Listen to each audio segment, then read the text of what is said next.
Well, hello, my friends. JW here, and welcome to a brand new episode of Dunswell Zoo. It's been so long since we've been in Dunswell Zoo. But we're here now. And if you haven't seen my updates on Eastlake and Dunswell Zoo from Instagram, I will go ahead and post those in the community tab on YouTube.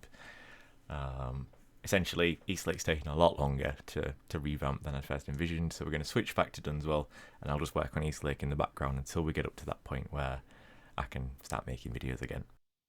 Anyway, hope you've all been well. Today we're building for a very elusive South American cat. It's so elusive that there are none in captivity outside of South America, and even within South America, we don't really know how many there are. It could be as few as 2. They tend to be found in rehabilitation facilities and sort of protected, fenced-in large areas. There is a video that I watched in preparation for making this video. I will link that in a pinned comment. It's a really good video, actually. Go ahead and watch it. There's some exclusive footage in there of codcods in captivity. So that's what we're building for today, the codcod. So you may remember that this area formerly housed our Geldes monkeys. They have now temporarily been moved offshore. They will be coming back to another area. But our codcod are going in here. So this green box is the minimum area that a single codcod needs. We are only having one because they are so rare. The chances of getting 2 were like minimal. So we're having 1, and it's the story behind it is it's going to be a male that is unfortunately unreleasable. So we've teamed up with our partners in South America, and to raise awareness for codcod conservation, we house 1 singular male codcod in here. They are very, very small.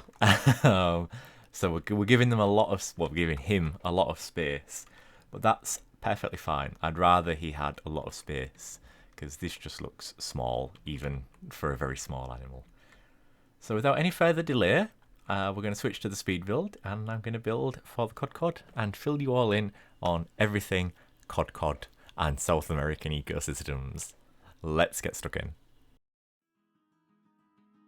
So here we are in the speed build section, and yeah, it turns out really well, because this is obviously present day JW, now recording this, having previously been past JW. So the overall habitat design is based on the former Joffrey's cat habitat at Cutest Zoo, and it's got this really nice sort of rounded, ribbed roof, which is what I'm creating here, and then it's got like fur rock on the outside. We go for fur rock on 2 of the sides, and then the other 2 we go for bamboo, and then there's the house on the other side of that as well. Putting the mesh in here was incredibly finicky, as I'm sure anybody who has worked with mesh will be able to tell you. To get mesh in Planet Zoo to follow curves is very time consuming. Thankfully, it turned out alright. I'm really happy with how it turned out. And yeah, so we're building for the codcod. We have 1 lone male codcod, and they are an incredibly small species of cat from South America. So in the Western Hemisphere, only the oncilla is as small as the codcod. The codcod is also known as the guinia. It's the size of a miniature house cat. It's very similar in appearance to the Joffrey's cat as well. The codcods are typically a ground? That's not even a word. The codcods are typically a grey-brown colour. They're also described as having a buff colour, which, good luck explaining that one, because I don't even know what that is. They're heavily marked with small round black spots, which also cover the belly, and the tail is short and bushy and has a series of narrow black bands. In the wild, they can live for up to 11 years. They are listed as vulnerable by the IUCN as of 2002. There's estimated to be less than 10,000 mature individuals left in the wild. The codcod inhabits deep forested ravines with streams and near vertical forested strips along the coast. Radio collars have shown that these cats are likely to be active during the day and at night. Although they are excellent climbers, and we do incorporate some climbing opportunities into the habitat, they don't hunt in trees, but they are solitary and they are secretive. We don't know an awful lot about them, but they are a hunter of terrestrial birds, lizards and rodents in these ravines and forested areas. They're found in Chile and Argentina, roughly the size of Texas, it says here. It inhabits montane and coniferous forests at elevations below 2,000 metres on both slopes of the southern Andes. So if you know your geography, good on you. The codcods are rare and endangered. They are classified as vulnerable by the IUCN, and this is primarily due to habitat destruction and overhunting. So codcods are unfortunately seen as a pest species, particularly to farmers who have chickens and other sort of small livestock animals that the codcod are able to eat. And it's really sad. I mentioned earlier on in the video, I watched a video that is going to be linked in the pinned comments about the codcod in preparation for this video. And a lot of them fall victim to a type of trap, which I do forget the name of. And I want to say it's like a huicha or something like that. And the huichas, if I am pronouncing that correctly, they're actually designed for the invasive European hare, and because these traps are so indiscriminate, codcods and other animals get trapped in them as well. And what happens is there's this rope or wire usually, and what that does is as the animal struggles, it tightens and tightens and tightens and tightens and tightens. It's a very inhumane trap, and a lot of the time codcods die because of this. Sometimes they are able to be saved if they're found in time. Usually it results in the loss of a leg, which is really unfortunate. Understandably, the invasive European hare does need to be exterminated from South America. I don't think these inhumane traps are the way to do that. There's just no discrimination in what animals get caught in that trap. So for every trap that's laid, yeah, it might catch 10 European hares, but how many other animals get caught in that trap that die or suffer life-changing injuries that could have been prevented by using a more humane trap? Anyway, back to the codcod itself. Melanistic codcods are actually quite common. It's not a recessive gene or anything like that. It is quite common, which is quite rare. And there are two recognised subspecies of codcod. There's one in central and northern Chile, and then the other in southern Chile and Argentina. The habitat of the codcod: they are strongly associated with mixed temperate forests of the southern Andean and coastal ranges, particularly the Valdivian and Araucaria forests of Chile, which is characterised by the presence of bamboo. In the understory, we do have some bamboo that we incorporate into the habitat, just purely because of the size of the cat and the hitboxes of both the bamboo and the cat. We don't have a lot of bamboo in this habitat, unfortunately. I think if you was to do it in reality, there would be a lot more bamboo. But because of the traversable area and the hitboxes and things like that, I think we only end up with like 3 sort of bunches of bamboo. But ideally you would have way more than that in a real situation. So they do tolerate altered habitats. and they do live on the fringes of settled and cultivated areas. Unfortunately, this is where a lot of the conflict comes from. In Argentina, they have been recorded in moist montane forests, which include the multi-layered structures of bamboo, lianas, and epiphytes. We do have lianas and epiphytes in Planet Zoo. I haven't included them in the habitat because I don't want the cat to escape, essentially. Epiphytes not so much, but the lianas, I'm pretty sure they're the ones that have the climbability in them. And we know what Planet Zoo is like for that. So quadquads, active during the day and during the night, although they only venture into open terrain under the cover of darkness. During the day, they can be found resting and hunting in ravines with dense vegetation, streams, and in piles of dead gorse. They are excellent climbers, and they are predators of birds, lizards, and rodents, feeding primarily on southern lapwing, austral thrush, chacao, tapacula, whet, domestic geese, and chicken. And it's these geese and chicken where people believe it's fine to persecute them. It's of course not. It's not our fault that. It's not the cat's fault that we're so laissez-faire about destroying habitats. Gestation period between 72 to 78 days. Again, we're not 100% sure because they are so secretive. The average litter size is between 1 and 3 kittens. There's been footage captured of these kittens in the wild, and there is only usually one. So I think 1 to 3 is a fine sort of estimation. But yeah, so the quadquad habitat here, obviously I said a little bit earlier on, it is heavily inspired by the former Joffrey's cat habitat at Cutest Zoo. That's now been demolished, that habitat. So here what I wanted to do was I really wanted some circular viewing windows, but made out of bamboo.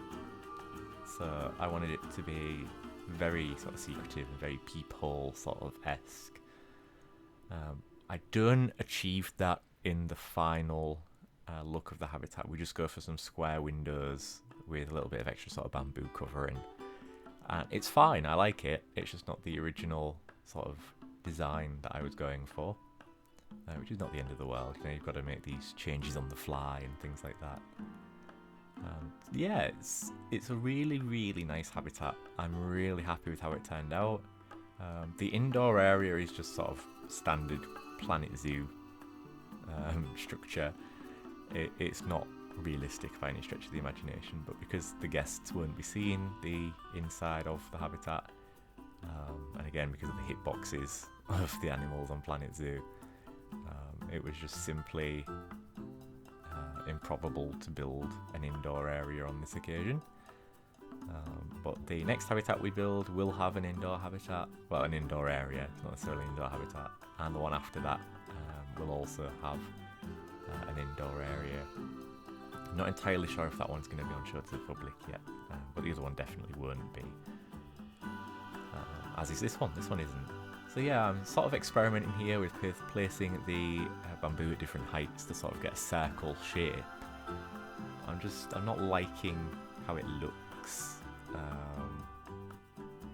So we end up going for just the grid piece, square window, and we go from there. We just cover it with a bit of extra bamboo.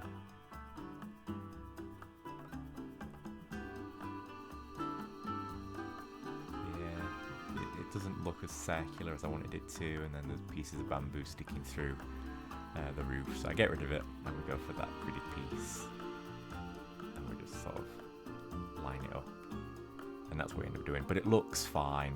It's a very secretive animal anyway what lives in here, so I'm not at all bothered that the viewing is really limited, because that lends itself quite well to the characteristics of the animal. So why did I decide to do the cod? Well, I wanted something that had a lot of conservation value, and I wanted something that had a story. And the cod's not an animal that many people have heard of. It's sort of flown under the radar of a lot of people, and myself included. I didn't know about the cod until I started following the photo arc project by I think it's Joel Sator, and the cod was something like the 10,000th animal what was photographed for the photo arc, and that's when I first came across the cod, and then from there I've just been absolutely enamoured with it. It's an absolutely stunning looking animal, and it's one that I hope we can save. There aren't any in captivity outside of South America, and even in South America, the ones that are in captivity, they're not really in a zoo setting. They're in sort of rescue and rehabilitation centres and things like that. I would hope we're able to preserve them in the wild without having to bring them into captivity. However, if we do end up having to bring a population into captivity to ensure the survival of the species, I would imagine Dunswell Zoo would step up to that challenge. I certainly would, and it's my zoo, so so we only have the one male here, and he's called Giancarlo, and he was rescued from one of the aforementioned traps, the huichias, I think they're called, something like that. So he had a bit of a limp, and unfortunately didn't rehabilitate very well. He doesn't display all of his wild behaviours, and he's a little bit dependent on humans. So we agreed with our conservation partners in South America to house Giancarlo and raise awareness and raise funds for the cod in the wild, and various cod conservation charities like the Guiana Working Group and the Cod Foundation and the I always forget the other one, Felidae something Felidae Conservation Fund, there we go. So those sort of three organisations primarily. So we get a little bit of education about his story and why he's here. But yeah, it'd be nice to breed them, and it would be nice to have cod kittens, but there just isn't the sort of genetic diversity in captivity for that to be sustainable. And as much as Dunswell Zoo is a zoo in Planet Zoo, we are still building sort of within realism. Not quite as much as Eastlake. Eastlake's going to be like super realistic, but Dunswell Zoo is sort of realistic within the confines of Planet Zoo being a functioning game, whereas Eastlake we've got a little bit more flexibility in terms of how realistic we can make it while still giving the animals what they need. That doesn't make an awful lot of sense, but it will in time. So yeah, here we're building the cod house. I just wanted to build something really sort of simple. It's not on show to the public, and it just needs to serve that purpose of it's somewhere where the cod can go, that's sheltered from the elements, that's away from the public, and accessible to staff, really. And that's what I've done. And here I'm putting the path in along this wall. For some reason, and it happens every so often, the free build mod, the paths mess up, and then you've got to like delete some of them, put them back in, stuff like that. Here I'm just making the outside of the cod house look a little bit more attractive, simply because there are some areas that are visible to the public. So the inside of it isn't, but the outside is in some areas. But primarily it's just to sort of break up that repeating pattern of the wood and make it look a little bit more interesting.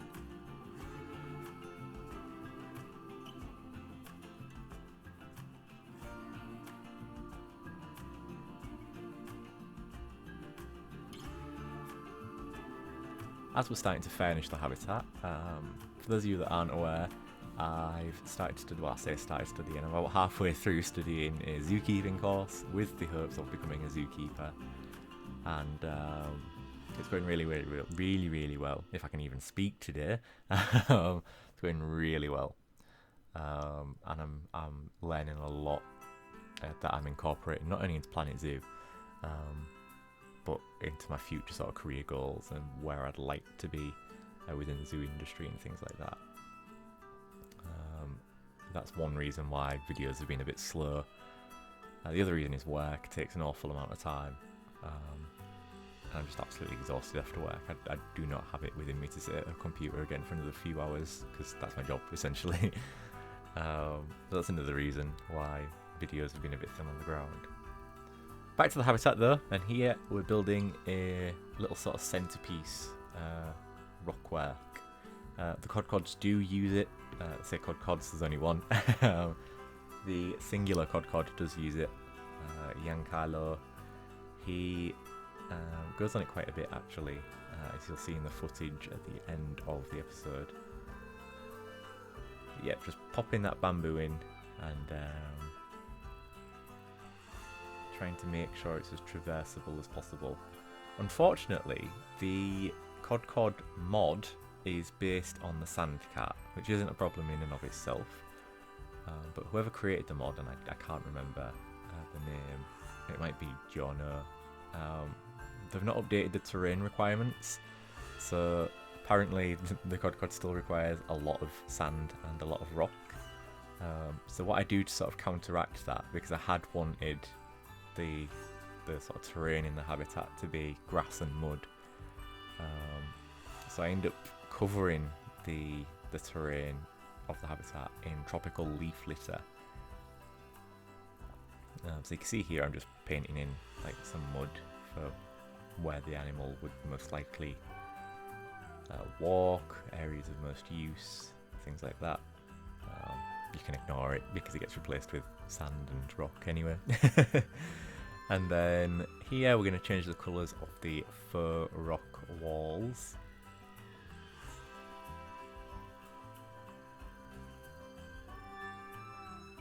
Go for something a little dark, which adds to that sort of secrecy. Yeah, and this is the point where I'd started putting the leaf litter in to cover the terrain, because I was going to have to paint it.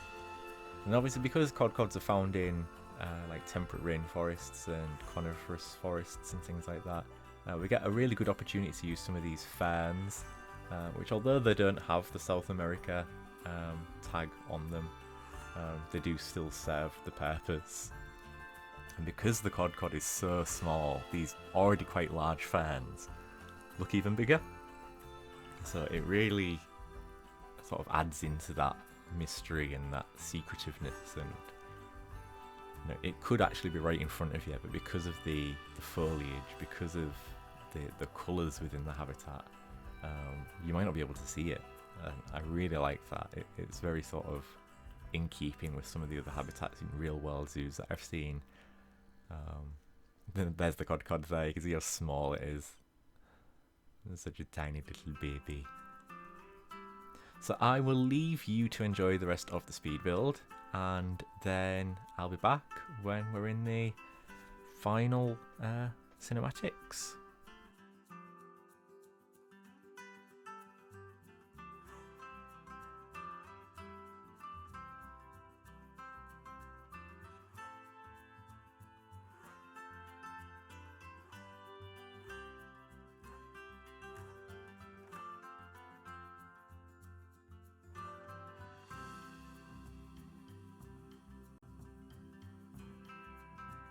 And here we are in the finished habitat. We have Giancarlo, our lovely male codcod, in the habitat, and he's enjoying exploring the habitat and just being a wonderful codcod. You can see he's got a bit of a limp on his back leg there. That's just sort of the way the animal is in game, but we've incorporated that into Giancarlo's story, and that's why he's here, because he's not fully releasable. So he's helping to raise awareness for his species and his wild counterparts, and we're able to provide him with the best care that we possibly can, and also learn about this species as well, because they aren't kept in captivity all too often. I mean, there's probably only 2 in captivity in South America, and that's it. So all that we can learn about these species, the better. And there he is again, using that wonderful centerpiece. Thank you very much for watching, my friends. Please remember to hit that like button and subscribe to the channel. It really helps me out and helps the channel grow. And I will see you in the next episode, where we're building for the huemul, or the huemul, the South American deer of the Andes. Until then, my friends, stay safe, stay kind, and bye-bye for now.